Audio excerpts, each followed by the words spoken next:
চলুন আজ আমরা একটা ছোট্ট কিন্তু খুব গভীর বাংলা কবিতা নিয়ে কথা বলি। এই কবিতাটা আসলে আমাদের সবার মনের একটা খুব সাধারণ কিন্তু জরুরি চাহিদার কথা বলে। একটা সহজ মানসিক সংযোগের জন্য আমাদের যে আকুতি, ঠিক সেই কথাটা। এই প্রশ্নটা দিয়েই শুরু করা যাক, কেমন? আমার মনে হয় এই অনুভূতিটা আমাদের সবারই কম বেশি চেনা। জীবনে এমন একটা সময় তো আসেই যখন আর কিচ্ছু না, শুধু একজন সাধারণ মানুষের পাশে থাকাটাই সবচেয়ে দামি মনে হয়। কবিতাটা ঠিক এই জায়গাটাকেই ছুঁয়ে গেছে। কবিতার একেবারে শুরুতেই একটা গভীর আকাঙ্ক্ষার কথা বলা হয়েছে, মানে এমন একটা চাওয়ার কথা যা আমরা হয়তো সবসময় মুখে বলি না, কিন্তু মনে মনে ঠিকই খুঁজি। আর সেটা হলো আর কিছু না, নিছকই একজন মানুষের সঙ্গ। এই দুটো লাইনের সরলতার মধ্যেই কিন্তু এর আসল জোরটা লুকিয়ে আছে। দেখুন, এখানে কোনো বিশেষ গুণ বা যোগ্যতার কথা বলা হচ্ছে না, বলা হচ্ছে শুধুমাত্র মানুষ দরকার। মানে আমাদের আসল চাহিদাটা ঠিক এতটাই বেসিক, কোনো শর্ত ছাড়াই, কেবল একটা মানবিক উপস্থিতি। বেশ, তাহলে প্রশ্ন ওঠে, এই সাধারণ মানুষ আসলে কেমন হয়? কবিতাটা এরপর আমাদের ঠিক সেই খোঁজের দিকেই নিয়ে যায়, যেখানে সাধারণ শব্দটার একটা একদম নতুন আর গভীর অর্থ আমরা খুঁজে পাব। এখানে সাধারণ বলতে যা বোঝানো হয়েছে সেটা কিন্তু সত্যি অসাধারণ। কবিতায় সাধারণ মানে অগভীর বা কম জানা কেউ নয়, বরং এমন একজন যে খুব অকৃত্রিম, যার উপস্থিতিটাই একটা আশ্রয়ের মতো কাজ করে। একবার খেয়াল করে দেখুন কবিতাটা কত ছোট ছোট মুহূর্তের কথা বলছে। কোনো বড় উপহার বা প্রতিশ্রুতির কথা নয়, শুধু দুঃখে মাথায় আলতো করে হাত রাখা বা খুব আন্তরিকভাবে শুধু জানতে চাওয়া কেমন আছিস। এই সহজ কাজগুলোই কিন্তু একটা সম্পর্ককে গভীর করে তোলে, আর এটাই সেই সাধারণ মানুষের আসল পরিচয়। আচ্ছা, এবার কবিতাটা আমাদের একটা খুব জরুরি প্রশ্নের সামনে দাঁড় করিয়ে দেয়। কাউকে জানা মানে কি তার সম্পর্কে অনেক তথ্য মুখস্থ রাখা, নাকি তার সাথে একটা গভীর মানসিক সংযোগ তৈরি করা?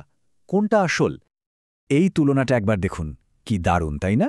একদিকে জন্ম তারিখ, প্রিয় রঙের মতো কিছু তথ্য, আর অন্যদিকে কাউকে ভরসা দেওয়া বা তার কথাটা মন দিয়ে শোনার মতো কাজ।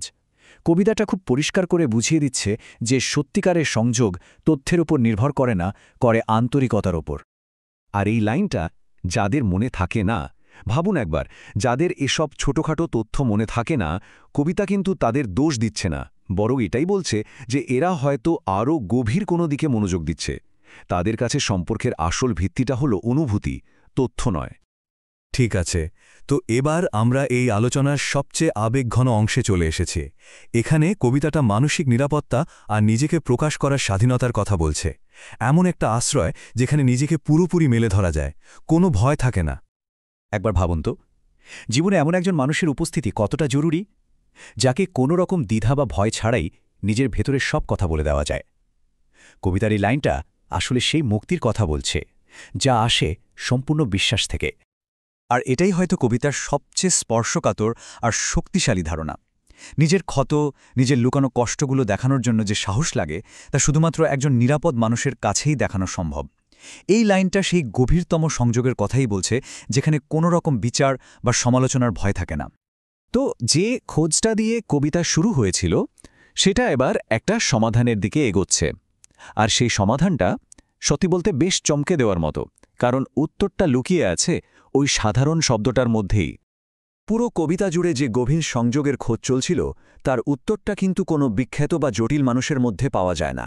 উত্তরটা পাওয়া যায় খুব সাধারণের মধ্যে। আর এই উপলব্ধিটাই হলো কবিতাটার মূল কথা। আর কবিতাটা শেষ হচ্ছে মাত্র দুটো শব্দ দিয়ে, যা পুরো ভাবনার সারমর্মটা তুলে ধরে। অতি সাধারণ। যে সাধারণ মানুষকে দিয়ে খোঁজ শুরু হয়েছিল, শেষে এসে দেখা গেল সেই সাধারণ হওয়াটাই আসলে সবচেয়ে বড় গুণ, সবচেয়ে অসাধারণ একটা বৈশিষ্ট্য। তাহলে আসল ব্যাপারটা কি দাঁড়ালো? এই কবিতা আমাদের এটাই মনে করিয়ে দেয় যে জীবনের সবচেয়ে দামি সম্পর্কগুলো কোনো জটিল হিসাব নিকাশের উপর তৈরি হয় না, তৈরি হয় কেবলই একজন মানুষের সহজ, আন্তরিক উপস্থিতির উপর ভর করে। এই আলোচনাটা শেষ করার আগে চলুন আমরা সবাই নিজেদেরকে একটা প্রশ্ন করি।